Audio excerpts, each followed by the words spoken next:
It is 8:55 a.m. Pacific Standard Time. It's the 19th day of February, 2026. This is episode 1261 of Bitcoin, and we're going to start off with Senator Elizabeth Warren. Oh, it's going to be fun.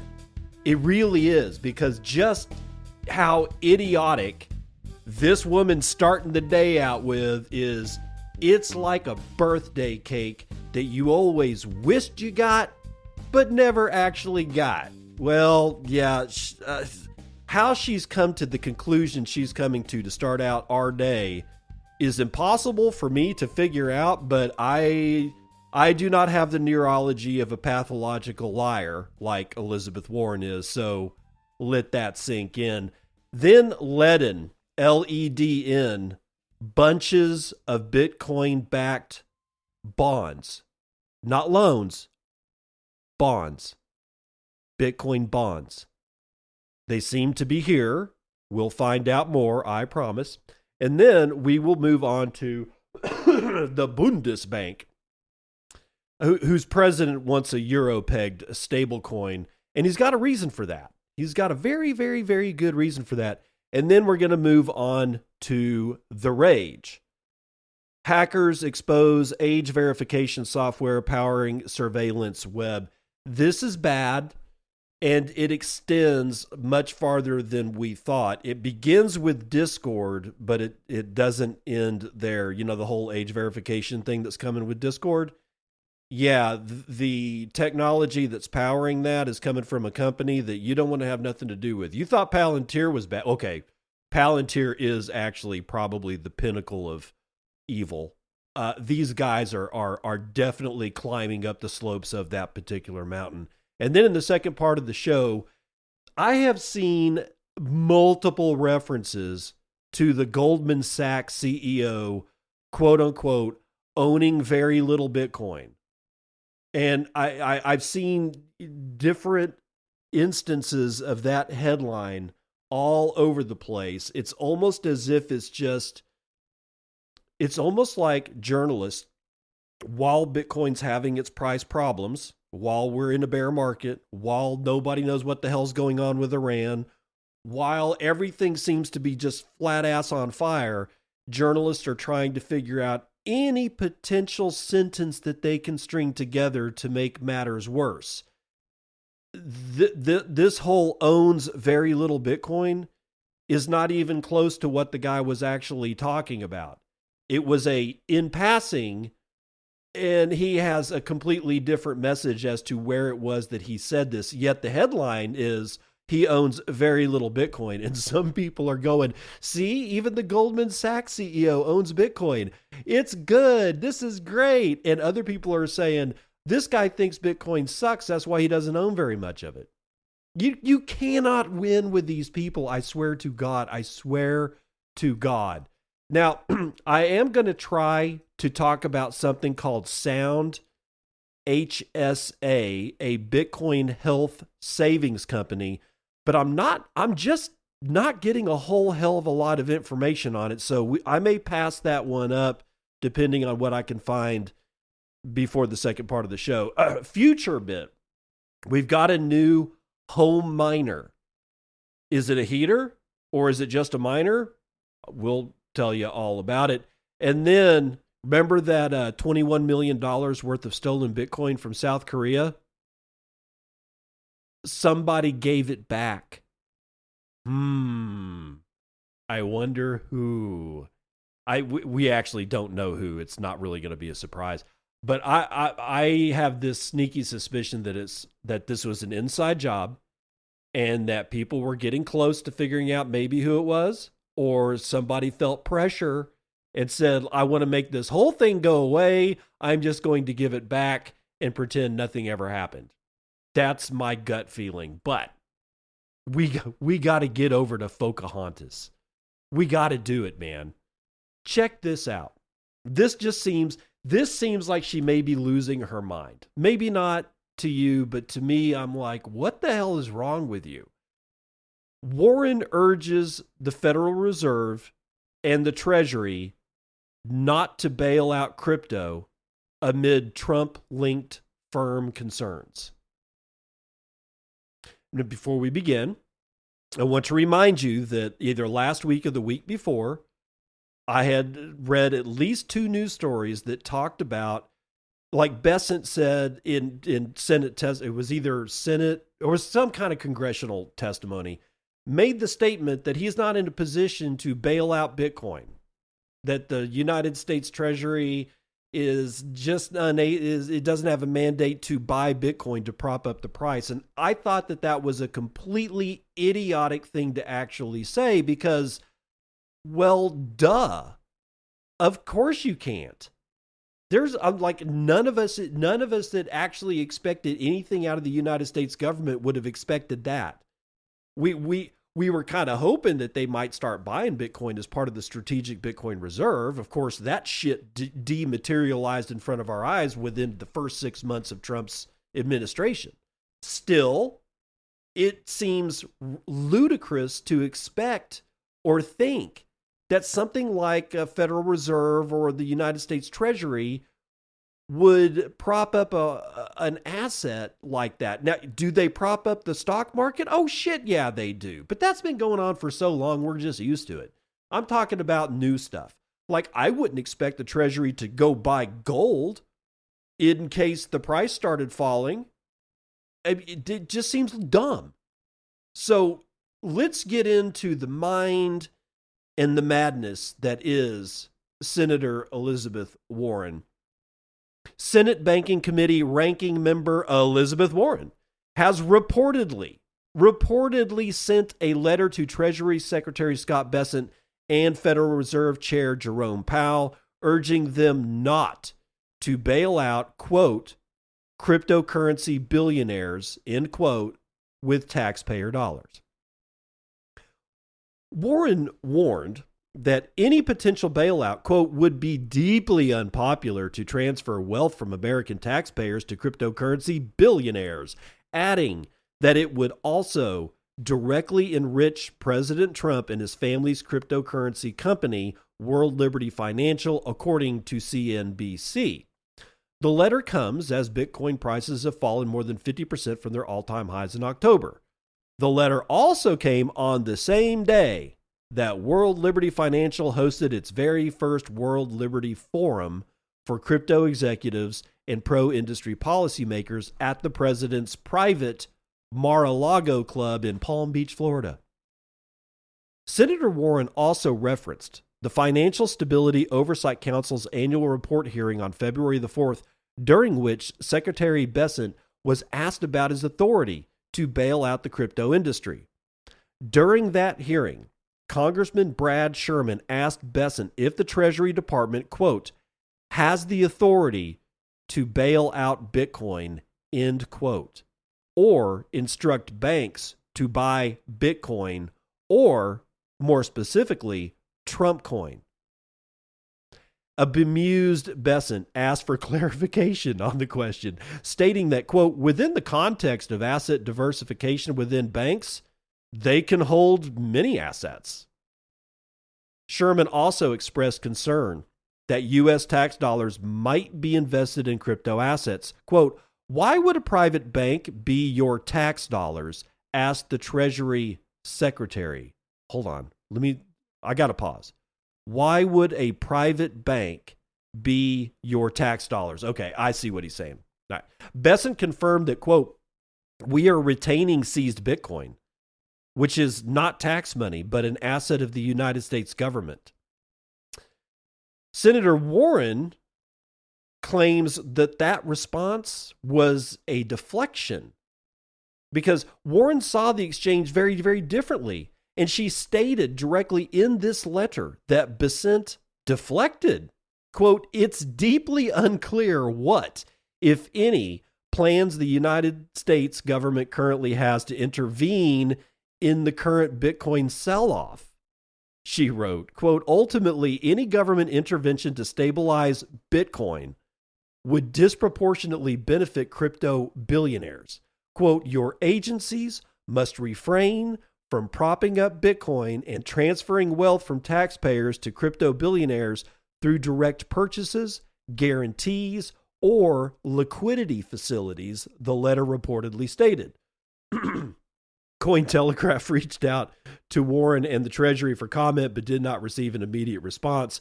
Federal Reserve spokesman confirmed that they had received the letter, but declined comment. Blah, blah, blah. Yeah, and by the way, this actually is out of Cointelegraph. I'm literally laughing my ass off because I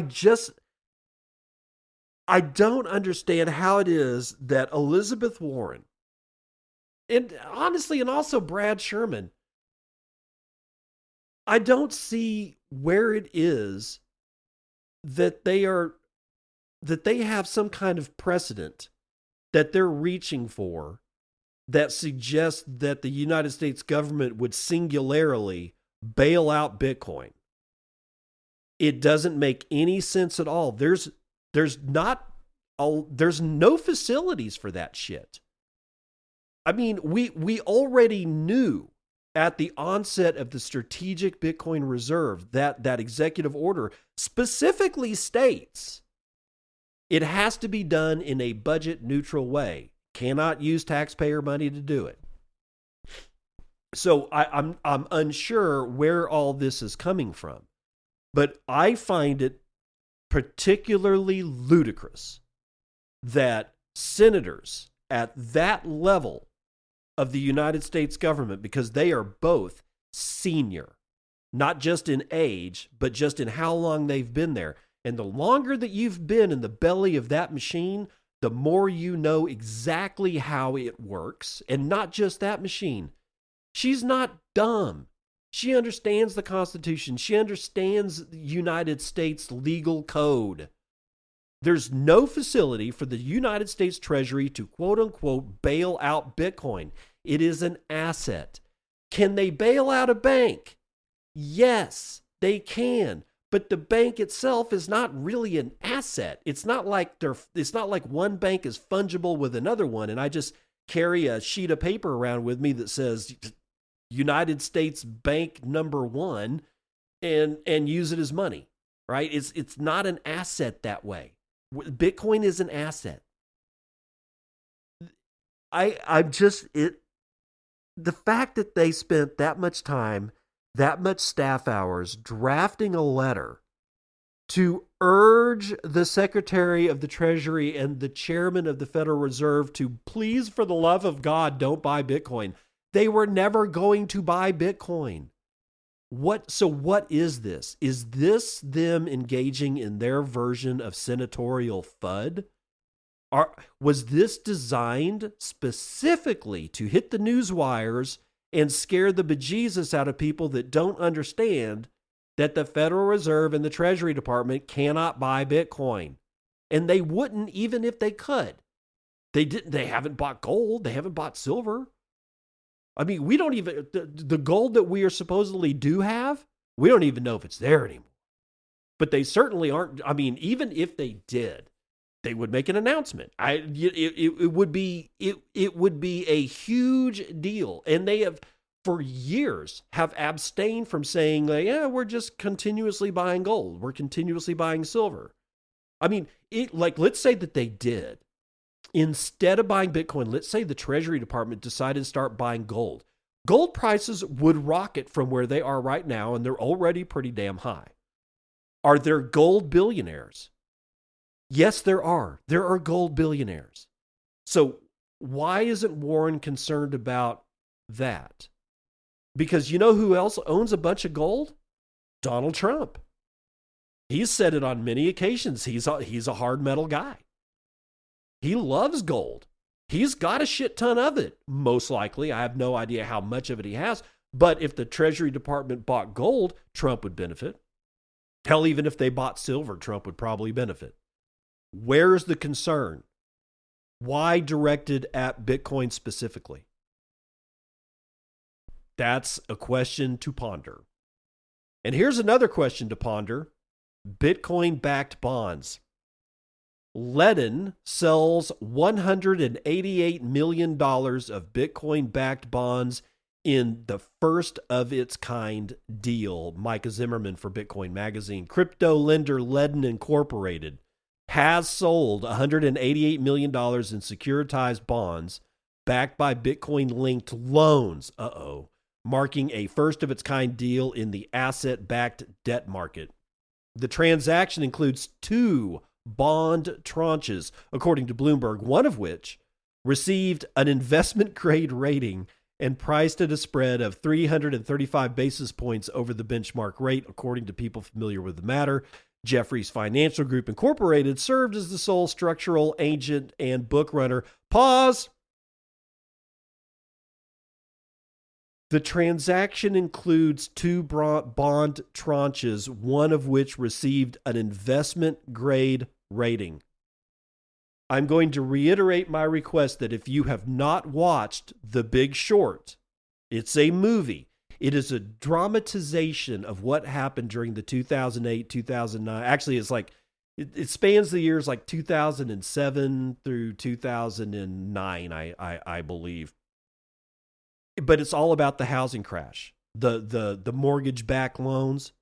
One of the central pieces of the book that The Big Short, the movie, was made from, which I think is also named The Big Short, one of the central pieces of what happened was that these, quote, mortgage-backed securities were given AAA investment-grade ratings from Moody's and the other, I think there's like 3 ratings agencies. And all of them gave these things AAA grade ratings, even though it was very clear from Michael Burry, as he dug into those loans that were backing these quote unquote securities, that it was built on a pile of garbage. And I'm not calling Bitcoin garbage, but we've got Bitcoin backed loans now being basically backing bonds. So I got a loan, it's backed by Bitcoin. Now I'm going to package those loans backed by Bitcoin into bonds. Does this now sound familiar? Again, if you have not watched The Big Short, A, you're missing out. B, you're missing out on one hell of an education. C, it's a really good movie. It's got Steve Carell in it. It's got, who's that? A big name actor. He was in World War Z. Yeah, you'll know it. You'll figure it out. And it's got like a few other actors in it that are fairly decent sized actors, but the writing is done, the cinematography is well done. Everything about this is very well done. This movie needs to be seen, especially if you have ever wondered the structure underneath what happened during the 2008 financial crisis. This movie is for you. And these crypto or these Bitcoin backed loans that are now backing bonds that have been given an investment grade rating is kind of frightening. It's just a little bit more than frightening, but the bonds were secured by a pool of more than 5,400 consumer loans issued by Ledn, where borrowers use their Bitcoin holdings as collateral. The loans carry a weighted average interest rate of 11.8%. Bitcoin's price volatility remains a central risk. Loans tied to the cryptocurrency can fall underwater if prices decline sharply. S&P said investors may be partly protected because Ledn uses algorithmic liquidation to sell Bitcoin collateral when a default trigger is reached, applying the proceeds to repay outstanding loans. The report noted that Bitcoin's sharp decline in early February forced Ledn to liquidate a significant share of loans slated for that deal. S&P said all liquidations were executed below an 81.4% LTV threshold, shifting the portfolio mix toward fewer loans and more cash in the funding account, while keeping the total collateral package at $200 million. S&P's analysis focused on borrower default behavior, recovery rates during liquidation, and concentration risk. The agency said margin-driven results represent the most acute stress scenario because liquidations occur when Bitcoin prices are falling, potentially into thin or volatile markets where execution slippage matters the most. Because Ledn underwrites loans primarily based on Bitcoin collateral rather than borrower credit profiles, S&P said traditional consumer loan performance metrics are limited. At the capital A stress level, the agency applied a conservative 100% default assumption with modeled stresses and the rated notes including a 79% default rate and a 68% recovery for the BBB Class A tranche. Bitcoin-backed bonds, by the way, is BBB. Either that or BBB is the actual rating. It's kind of hard to tell given the way that it's written here because it's a Class A tranche. So let's just assume that BBB is the actual rating that's been given, which is not that great of a rating. It's investment grade, sure, but it's not that good. It's not that good of a rating. So at least the rating agencies seemed, maybe they learned a little bit during the housing thing. Who knows? Anyway, S&P highlighted structural mitigants, including over-collateralization, early amortization triggers, a liquidity reserve funded at 5% of note balance, and Ledn's automated liquidation engine, which it said has successfully liquidated 7,493 loans over 7 years without any losses of principal. Ledn plans to require cash interest payments for renewal starting 2027, which S&P said reduces liquidity stress over time. And then they talk about Bitcoin price. So Ledn's got a whole, like 5,400 loans. They're backed by Bitcoin. They've got all these structural mitigants in place, and Ledn's been a pretty good company. Let's not make it sound like I'm just trashing Ledn out of the park, right? Still, these loans are dangerous. And what becomes even more dangerous is when they're converted into derivatives. And in my view, I believe a bond that's backed by loans that in turn is backed by Bitcoin is in fact a derivative. I'm sorry, but that's just, I'm done being, having people piss on my leg and tell me that it's raining. This is a derivative, and they have no place in modern financial architecture any longer. Derivatives have done nothing but destroy financial wealth of people, of families, of counties, of cities, of states, of nations. They're terrible because all it is legalized casino level gambling. And I hate gambling. Let's pop over to Germany. The Bundesbank president wants euro-pegged stablecoins to prevent dollarization. We are in an economic war with the European Union. Make no mistakes about it. At this point, the European Union has a war on two fronts.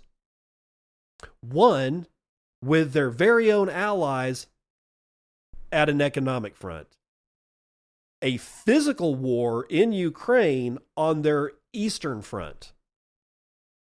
The EU is in a very, very terrible situation. Their own allies, us, the United States, basically bitch slapping them. Simon Chandler from Decrypt.co will tell us more. Euro-pegged stablecoins could provide low-cost payments and counter the threat of dollarization from USD-pegged counterparts, according to European Central Bank Governing Council member Joachim Nagel. Speaking at the American Chamber of Commerce in Germany earlier this week, Nagel addressed how Europe might adapt to its changing relationship with the United States. Yeah, into a less of an ally and more of an economic adversary. Please don't make any mistakes here. Just because you were friends with your neighbor a year ago does not necessarily mean that when he completely destroyed your lawnmower that you still like him because you used to like him. This is no longer the case. One of his proposals, was to, quote, channel efforts into supporting the international role of the euro which would include developing European payment systems. You're too late. And for Nagel, this could mean introducing euro-denominated stablecoins, as they can be used for cross-border payments by individuals and firms at low cost. Again, you're too late.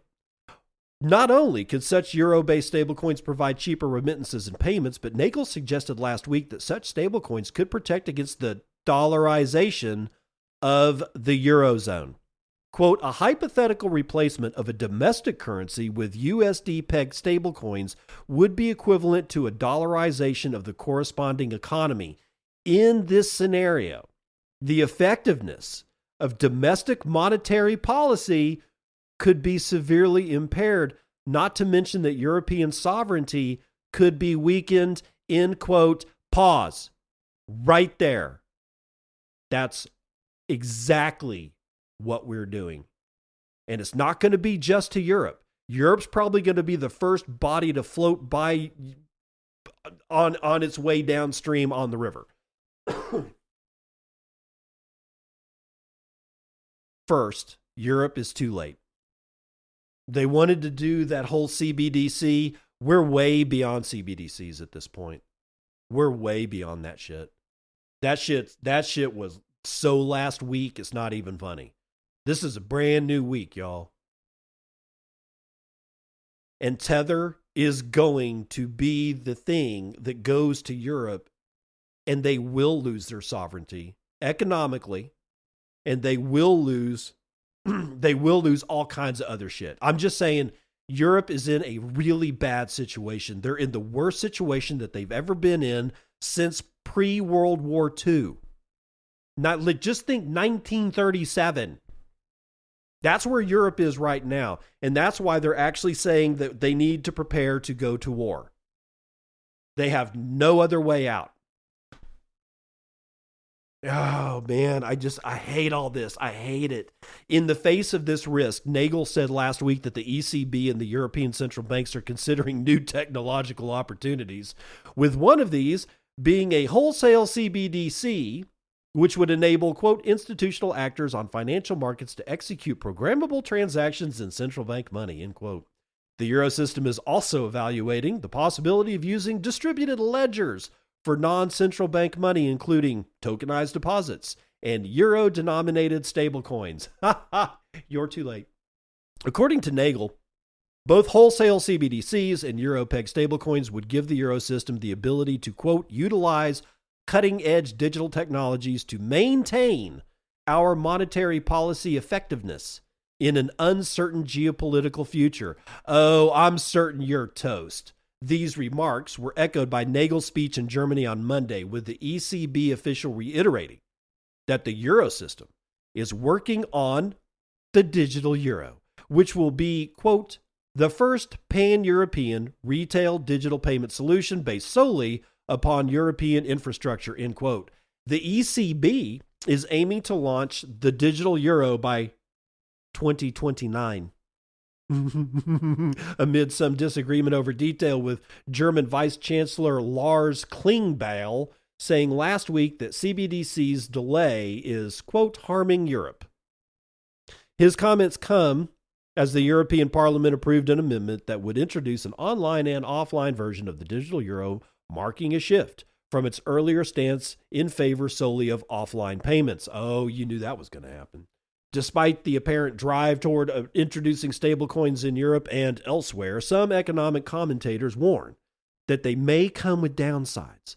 This is the view of economic author and journalist Paul Bluestein, who told Decrypt that not only would stablecoins violate the singleness of money principle, but that, quote, there's a big risk to developing countries of dollarization that would undermine the ability of central banks to maintain control over their nation's money supply. Why do you think you have that right? While this is precisely a concern Nagel has addressed in his two recent speeches, Bluestein, who has written extensively about the U.S. dollar's status, played down the possibility that dollarization via stablecoins could even occur in Europe to any significant extent. Quote, I don't think the dollarization threat is nearly as big a deal for Europe as it is for developing countries. Europeans generally have confidence in the euro and the European Central Bank, end quote. A senior associate at the Center for Strategic and International Studies said, Bluestein suggested that while Nagel is not really panicking over the threat of dollarization in Europe, the Bundesbank president is aware and right that it poses a big threat elsewhere in the world. No, not here. Europe's fine. You got Russia on your east. Your allies to your west are turning into your economic adversaries. Yeah, everything's fine, dude. You guys are fine. It's going to be great. I need a t-shirt that says you'll be fine. In view of this danger, Bluestein argues that a better approach for Europe is to push forward as rapidly as possible on tokenized deposits, which, quote, don't have the drawbacks commonly associated with stablecoins. Yeah, they have more.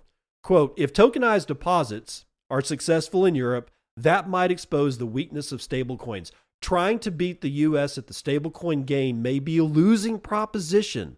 Trying to beat stablecoins with a superior instrument strikes me as more promising.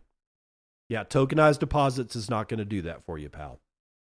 Matt Osborne, policy director, UK and Europe at Ripple, argued that the future of the monetary system is a mixed money ecosystem, telling Decrypt that the EU needs global stable coins.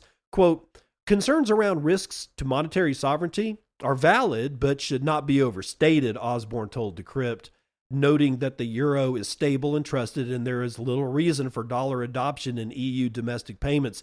He added that the dollar is already widely used for cross-border payments, trade invoicing, and cross-border lending, with dollar-backed stablecoins making these existing use cases more efficient. Quote, far from being a threat, stablecoins are actually complementary to the current monetary system, Osborne added. As for the drawbacks of stablecoins, Bluestein said that he sees some big downsides, even if such tokens may provide cheap and fast cross-border payments. He said, quote, the main one is the likelihood that stablecoins will facilitate illicit transactions. Oh my God, somebody think of the children. While acknowledging that blockchain transparency can aid law enforcement in clamping down on bad actors, Bluestein also contended that it provides a range of means for criminals to abuse the system and evade AML KYC requirements. For example, with self-hosted wallets and mixers. These guys are fucking terrified, and they should be. While they were running around diddling little girls on Epstein's Island and being blackmailed into oblivion, everybody that had anything to do with Bitcoin was figuring out how to fuck all these people straight in the ass, and we're doing it right now. It doesn't even matter that Bitcoin's lost 50% of its value. Dude, this entire thing is going down in flames, and I'm not talking about Bitcoin. I'm talking about the New World Order, which is pretty much the dead world order. Between Epstein and the United States economic force, and it is a force of nature turning against Europe, because it is. You got Russia on the eastern flank. They're literally squeezing the shit out of the Eurozone. Meanwhile, the good citizens of the Eurozone, whether they're German or French or Spanish or whatever you want to say, they're all caught in the middle, literally caught in the middle. And meanwhile, what is Ursula von der Leyen doing? She's telling the European Union to prepare to go to war.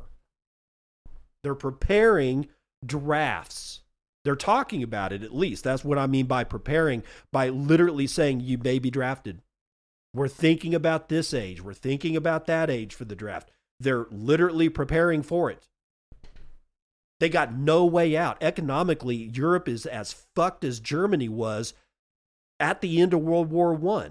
With the Treaty of Versailles, was the Treaty of Versailles that basically said that Germany had to pay all these reparations for the war that they did in World War I?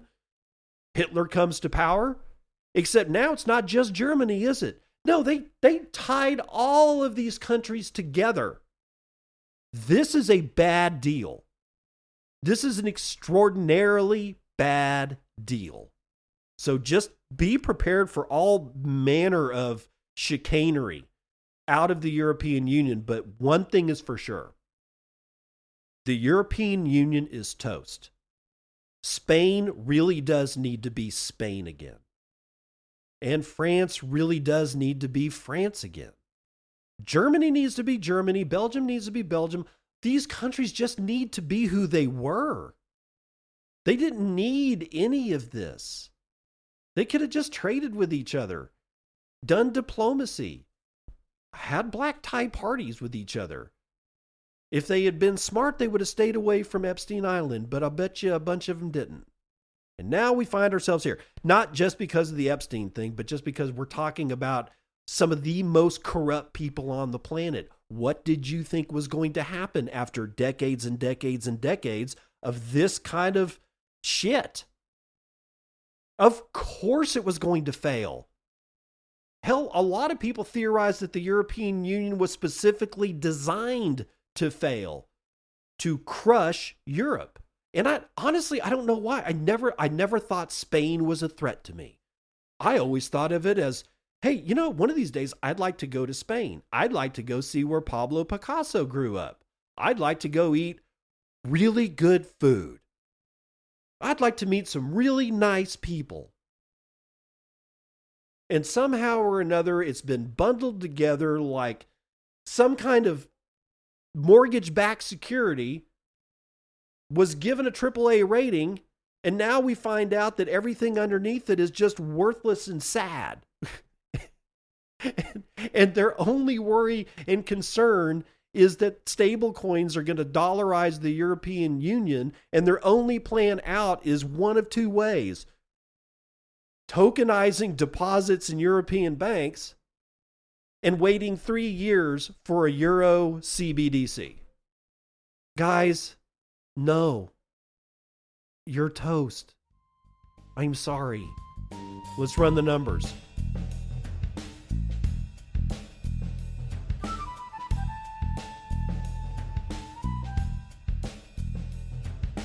CNBC, futures and commodities. What do I got here? Maybe we're at war already with Iran. Why? Because all the energy is up. West Texas Intermediate oil is up 2 1/3 to 66.75. Brent North Sea is up 2 points, actually more than 2 points, to 71.85. Natural gas not acting as a hedge, going with the flow, 2/3 of a point to the upside, takes it above $3 per thousand cubic feet. Gasoline up 1.5 to $1.99 a gallon. In Murban crude, everybody's favorite light sweet crude, is up 2 points to 72.13. Metals are mixed today. Palladium is down 3 points, but gold is up 1/4, peaking its head still above 5,000 at $5,019.05. Platinum is down 1.7%, but silver is up 0.4 to 77.91. Copper bottoming out 0.85% to the downside. Ag is fully mixed today. Biggest loser again is chocolate. I guess there's an overproduction of chocolate. I don't know, but it's down 7.3% today. Biggest winner is wheat, 2.13% to the upside. Live cattle up 1/3, lean hogs up a full point, and feeder cattle basically moving sideways but slightly in the green. Indices looking kind of sad, probably waiting to see what the hell Trump's going to do. S&P is down 1/4, NASDAQ down 1/4, Dow is down a little bit less than 1/2, and the S&P Mini is down 1/3. Why did I say that about Trump? There's news stories out last night and today that Trump is, quote unquote, weighing the possibility of a military strike on Iran as early as this weekend. If you're going to start a war, make damn sure you do it when the stock market's closed, right? How's that going to work when that shit starts trading 24/7? I don't know. I don't know how that shit's going to work. But Bitcoin still chilling out at $66,480. That's a $1.33 trillion market cap, and we can only get 13.2 ounces of our favorite shiny metal rock with our 1 Bitcoin, of which there are 19,991,741.78 of, and average fees per block are super duper low, 0.01 BTC taken in fees on a per block basis. It looks to be about 8 blocks carrying 21,000 unconfirmed transactions waiting to clear at high priority rates of 1 sat per VByte. Low priorities get you in at 1/10. And looking at the kinds of transactions that are in these blocks, it looks like a lot of consolidation is going on. Lots of people. There's only 8 blocks, right? There's not a whole lot of pressure.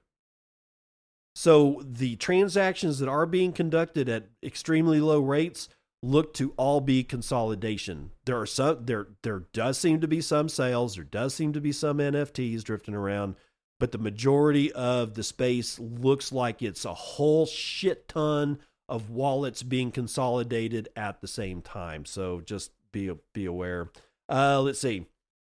Oh, I forgot the hash rate. Oh, well, we'll be fine. You'll be fine, I promise.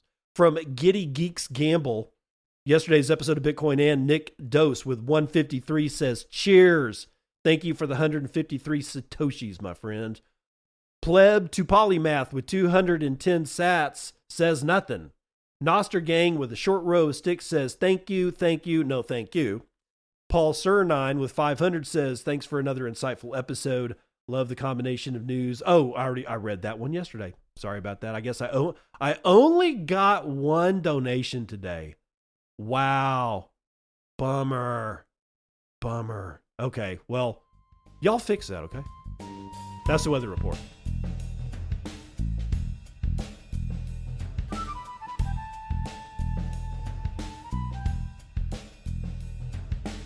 Welcome to part 2 of the news that you can use. Hackers expose age verification software powering surveillance web. This is from Laura Leitz, writing from her blog, The Rage. I don't really like calling it a blog. I think it's not a blog. This is Lola Leitz we're talking about. She does some very, very good work. I love reading her stuff. This is a slightly longer one, but it's important for you to know what the hell's going on. 10 days ago, the social chat app Discord announced that it would launch teen by default settings for its global audience. As part of this update, all new and existing users worldwide will have a teen appropriate experience with updated communication settings, restricted access to age-gated spaces, and content filtering that preserves privacy and meaningful connections, the platform said. This, of course, means that to use Discord the way that you're used to, you'll have to let it scan your face, and the internet wasn't happy. Many communities quickly announced their move to other platforms. Others, like the security researcher Celeste, who goes by the handle VMFunk, were convinced there would be a workaround. Together with 2 other researchers, they set out to look into Persona, the San Francisco-based startup that's used by Discord for biometric identity verification, and they found a Persona front end exposed to the open internet on a United States government-authorized server. In 2,456 publicly accessible files, the code revealed the extensive surveillance Persona software performs on its users, bundled in an interface that pairs facial recognition with financial reporting, and a parallel implementation that appears designed to serve federal agencies. On Monday, Discord stated that it will not be proceeding with Persona for identity verification. Persona Identity Incorporated is a Peter Thiel-backed venture that offers know your customer and anti-money laundering solutions that leverage biometric identity checks to estimate a user's age that use a proprietary, quote, liveliness check meant to distinguish between real people and AI-generated identities. At a $2 billion valuation, Persona powers identity verification processes for the likes of OpenAI, Roblox, Heritage Bank, and the ride-sharing service Lime. Persona feeds on a growing trend of age verification legislation that is making its way around the world. From the EU's chat control to the UK's Online Safety Act and the COSA and Earn It Acts proposed in the United States, governments argue that as long as we can verify anyone's age on the World Wide Web, we can keep children safe from the dangers of free information. This, it seems, is far from true. Beyond offering simple services to estimate your age, Persona's exposed code compares your selfie to watch list photos using facial recognition, screens you against 14 categories of adverse media, from mentions of terrorism to espionage, and tags reports with code names from active intelligence programs consisting of public-private partnerships to combat online child exploitative material, cannabis tracking, fentanyl trafficking, romance fraud, money laundering, and illegal wildlife trade. Once a user verifies their identity with Persona, the software performs 269 distinct verification checks and scours the internet and government sources for potential matches, such as by matching your face to politically exposed persons and generating risk and similarity scores for each individual. IP addresses, browser fingerprints, device fingerprints, government ID numbers, phone numbers, names, faces, and even selfie backgrounds are analyzed and retained for up to 3 years.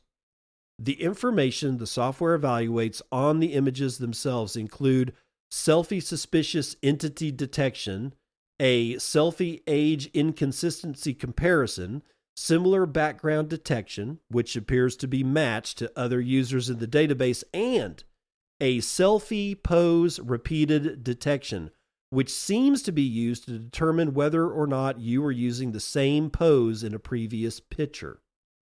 In short, the software flags you as a suspicious entity based on your face alone, the researchers write. An act may prove dangerous, as Persona software has reportedly made significant mistakes when attempting to estimate the age of the users in the past. When paired with AML reporting, such suspicious analysis can quickly lead to the unjust termination of bank accounts. And that seems to be exactly what Persona was built to do. In addition to facial recognition, Persona software is able to perform checks on financial data, including running checks on sanctions lists, running checks on cryptocurrency activities via the blockchain analysis firms Chainalysis and TRM Labs, and an interface to file suspicious activity reports directly with United States and Canadian federal agencies. It's nothing spectacular for a KYC AML program, but it marks a growing trend in AML compliance where financial service providers increasingly utilize AI features such as automated social media screening to determine risk scores for their customers. This carries inherent risks of discrimination based on factors such as race or political affiliation. Identity verification efforts like these mislead people into thinking you're more protected. On the contrary, Celeste tells The Rage, quote, "You're making the internet less safe, not safer. Normies, they say, won't be able to bypass these, while less benevolent people will always find ways to exploit your system." Computer scientists have long sounded the alarm that a central database of thousands of ID documents will always be a lucrative target for attackers. Just last year, 70,000 ID photos were stolen from Discord and held at ransom. Every week, a new leak places people at the risk of identity theft. At best, Persona can be used to create comprehensive surveillance graphs of users for the companies it serves, the researchers say. At worst, the software could file automated reports directly with governments. The exposed code, which has now been removed, sat at a U.S. government-authorized endpoint that appears to have been isolated from its regular work environment, according to the researchers. It is unusual for such a program to sit on dedicated infrastructure and not on Cloudflare or Persona's shared systems, the researchers say. Quote, you do this when the data requires compartmentalization, when the compliance requirements for the data you're collecting demand that level of isolation, when the damage of a breach is bad enough to warrant dedicated infrastructure, the researchers say. From the publicly exposed domain, titled OpenAI watchlistdb.withpersona.com, which appears to query identity verification requests on an OpenAI database, the researchers found a FedRAMP, authorized parallel implementation of the software called withpersona-gov.com. FedRAMP, or the Federal Risk and Authorization Management Program, is a United States federal government-wide compliance program founded in 2011 that provides a standardized approach to security assessment, authorization, and continuous monitoring for cloud products and services. The program, according to the researchers, performs product analytics and user behavior tracking on a government identity verification platform, provides real-time user monitoring, every click, every page load, on a FedRAMP platform processing PII, I guess that's personal identifying information, and biometrics, and includes financial identity verification capabilities on the government platform. All of these features, the researchers note, may also be available in the implementation used by OpenAI, though no direct feedback between the two platforms could be determined. The difference seems to be that OpenAI may have created an internal database for persona identity checks that spans all OpenAI users via its internal watchlist DB. Quote, they quickly used this opportunity to go from comparing users against a single federal watch list to creating the watch list of all users themselves, the researchers write, noting that this is not necessarily a new development.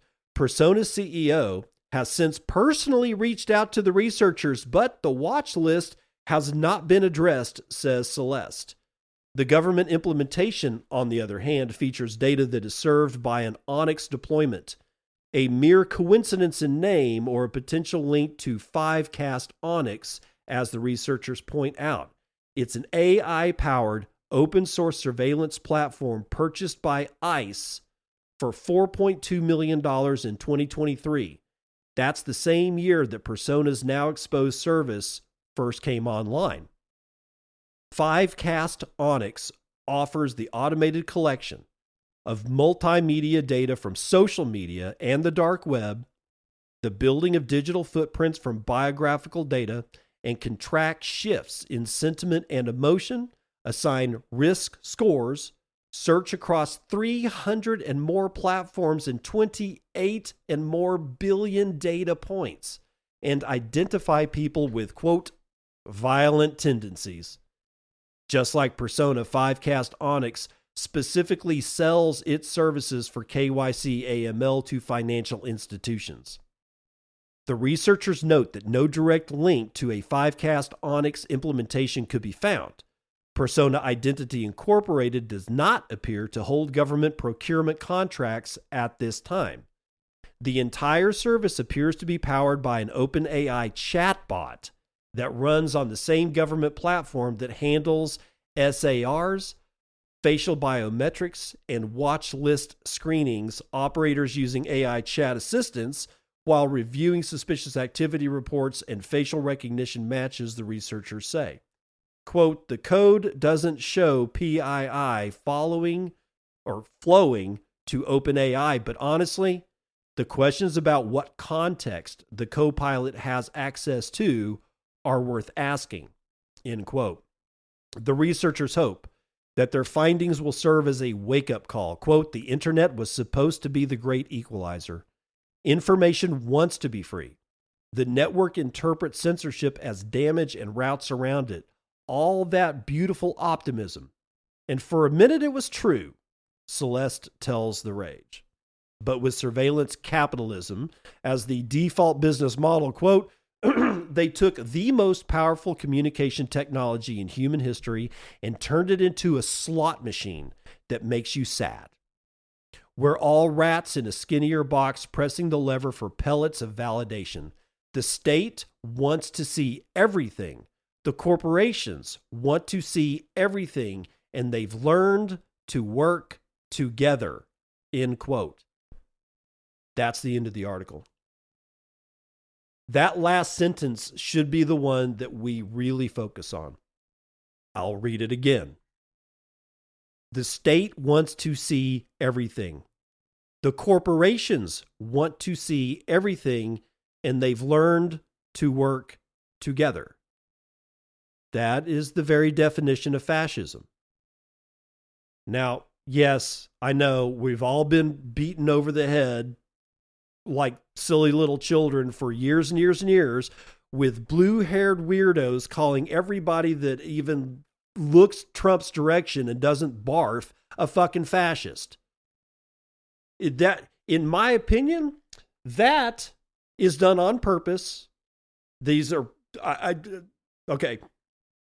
This is a much deeper thing for me. Like, let's talk about how, like, okay, drag queens reading books to children. Infuriating, right? Did we ever stop to ask how many of these drag queens want to read to children? Is it possible that we're being shown this to elicit a visceral response so that we hate anybody that even remotely looks like they might be using, I don't know, them, they pronouns? Is it possible that when you see gay pride marches, that you're being shown on purpose the most vile, the most insane, the most crap that they can possibly show you so that you're mad at the rest of the 95% of the gay population that doesn't fucking do anything other than be a normal person? Yeah, I know. If you're one of those people that believe that gay people should go to hell, I get it. I'm not even going to blame you. It doesn't matter. But what we see, what we're being shown, is the worst possible thing that you can be shown about a group of people that the people showing you about want you to hate. Not because they want us to hate Republicans, or they want us to hate Democrats, or they want us to hate the gays, or they want us to hate this, and they want us to hate that. It's as we hate each other, our attention is completely fucking diverted from where it needs to be on shit like this. The state and the corporation working together to fuck the citizenry. That's fascism. That's the very definition of fascism. Our apathy has allowed this to happen. Our apathy has allowed everything else to happen. And we're sitting in the stew of our own bullshit. It's our fault. We are the ones to blame for all of this. This is goddamn ridiculous. The whole notion of it's for the children. Why do they pick on the children? Sure, let's use the most vulnerable, the most innocent, the thing that if somebody violates that is so insane and so profound that it will move emotions in you that you might not have felt for years. And it will direct it at the group. Turns out the worst fucking offenders of all this are in the Epstein files. And they're the ones, I guarantee you, that are behind media showing us the very worst part of all the groups of people so that all the groups of people can be distracted by fighting each other instead of doing what? looking at actually what these people are doing. The corporations getting into bed with the state. This is the fascism. What the blue-haired freak with 10 pounds of stainless steel in her face screaming that you're a Trumpian and that she wants to kill you and tax you into oblivion, what she says about all of this is just a distraction to get you to hate everybody that she says she represents. Does she? Do we know if she does? What if she goes home and peels off a mask that holds the 10 pounds of stainless steel shit in her face and pulls off the wig, brushes her brown hair out, and goes and pours herself a glass of wine in a Waterford crystal mug and watches, I don't know, Golden Girls? How do we know that's not happening? How do we know it's not all just a set piece? The real enemy here are people like Persona. That's the real enemy. Peter Thiel is not your friend. Alex Karp, the CEO from Palantir, is not your friend. Mark Zuckerberg, not your friend. None of these people are your friend. You've already known this, but the rabbit hole is way deeper than any of us can possibly imagine, and it ends in hell.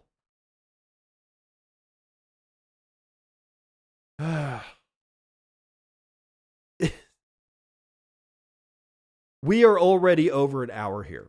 So here's what I'm going to do. I'm going to scuttle the rest of these news stories because this is the one that you need to be left with. This is the one I need to think about for the rest of the day.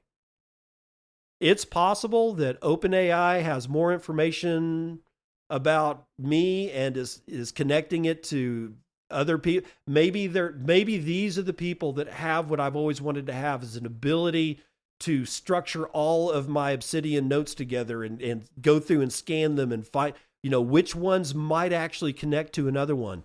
These guys have already been doing this for 20 years, except instead of individual notes that contain information that I might use to one day write a book, they're doing it on whole people, their entire histories in life. 60 years of experience, and a guy walking around is able to be connected to 5,000 other individuals that may or may not constitute a node of violent thinking. Violent to who? Violent to the state. They don't give a shit. If you're for the state, if all of your shit is if banks and central banks are the only people that need to have our money, they'll probably leave you alone. But if you're a Bitcoiner, we could have some problems. If you're somebody like me who verbally says that all these people need to be thrown off a goddamn cliff, then I may have some problems. But is this the world that we really want? It's not the world that I want. It certainly is not the world that I want for my kids. My dad didn't want the world he saw before he died for me. And I grew up in the 80s, and guess what? Fucking fabulous. The 80s were a blast. Now I'm looking at my kids, man, and I'm like going, this is too much. And I wish I could tell you what to do about it. I wish I knew how to go about it. Other than only worry about the shit you can control. Affect the things that you can. And everything else, stay as far away from it as you can. And I'll see you on the other side. This has been Bitcoin and I'm your host, David Bennett. I hope you enjoyed today's episode and hope to see you again real soon. Have a great day.